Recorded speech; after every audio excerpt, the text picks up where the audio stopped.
আসসালামু আলাইকুম সম্মানিত কোয়েল খামারি ভাই ও বোনেরা, স্বাগত জানাচ্ছি আমার কৃষি ইউটিউব চ্যানেলে। আজকে আপনাদের মাঝে তুলে ধরব 10 থেকে 20 দিন বয়সী কোয়েলের কিভাবে যত্ন নেবেন এবং কোন কোন ওষুধ খাওয়াবেন। তো চলুন শুরু করা যাক।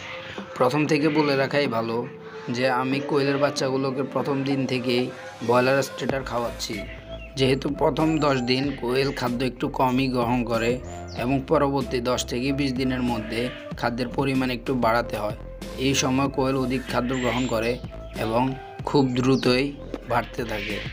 যেহেতু আমি ফ্রিজের বক্সের মধ্যেই ব্রুডিং করেছি, সেহেতু এখানে একটু ঘনত্ব বেশি হয়ে যাওয়ার কারণে কোয়েলগুলোকে আলাদাভাবে আরেকটি খাঁচায় রেখে দিব আজকে।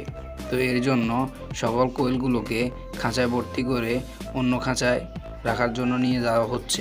একটা জিনিস খেয়াল রাখবেন, যদি কোয়েলের ব্রুডিং করার সময় বেশি ঝামাঝামি হয়ে যায় কিংবা ঘনত্ব বেশি হয়ে যায়, তাহলে কোয়েলের দৈহিক ওজন বৃদ্ধি হবে না। এর জন্য 10 থেকে 20 দিনের মধ্যে কোয়েলকে একটু একটু করে জায়গা বাড়তি করে দিতে হবে এবং যত হালকা পরিমাণে জায়গা দিবেন কোয়েল দ্রুতই বড় হতে থাকবে। দৈহিক ওজন বৃদ্ধির জন্য খাদ্য কম দেওয়া যাবে না এবং পরিমাণ মতো নিয়মিত ওষুধ খাওয়াতে হবে। 10 থেকে 20 দিন মানে এই 10 দিন আমি যে ওষুধগুলো খাইয়ে থাকি তা হচ্ছে ক্যালপ্লেক্স, জিঙ্ক, অ্যামাইনোবিট প্লাস বিট, রেনাসল AD3E। ক্যালপ্লেক্স ও জিঙ্ক আমি শনি থেকে সোমবার খাইয়ে থাকি এবং মঙ্গল থেকে বৃহস্পতিবার অ্যামাইনোবিট প্লাস ব্যাট এবং রেনাসল AD3 এই দুইটি ওষুধ খাইয়ে থাকি এবং শুক্রবার কোনো ওষুধের দরকার নেই। এবং ওষুধগুলোর পরিমাণ হচ্ছে 1 লিটার পানিতে ক্যালপ্লেক্সটি দিবেন 2 ml এবং জিঙ্কটি 1 লিটার পানিতে 2 ml দিবেন।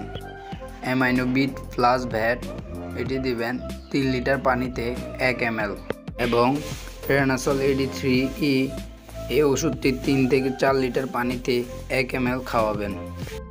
যদি ওষুধগুলোর পরিমাণগুলো ঠিক মতো না বুঝে থাকেন তাহলে একটি স্ক্রিনশট নিয়ে নিতে পারেন। আজকের মতো ভিডিওটি এই পর্যন্তই। যদি ভিডিওর কোনো অংশে না বুঝে থাকেন অবশ্যই কমেন্ট করবেন, আমি অবশ্যই কমেন্টের আনসার দেওয়ার চেষ্টা করব। যদি ভিডিওটি ভালো লেগে থাকে অবশ্যই লাইক, কমেন্ট এবং শেয়ার করবেন এবং আমাদের চ্যানেলটিকে সাবস্ক্রাইব করে আমাদের চ্যানেলে একজন সদস্য হয়ে নেবেন। ধন্যবাদ।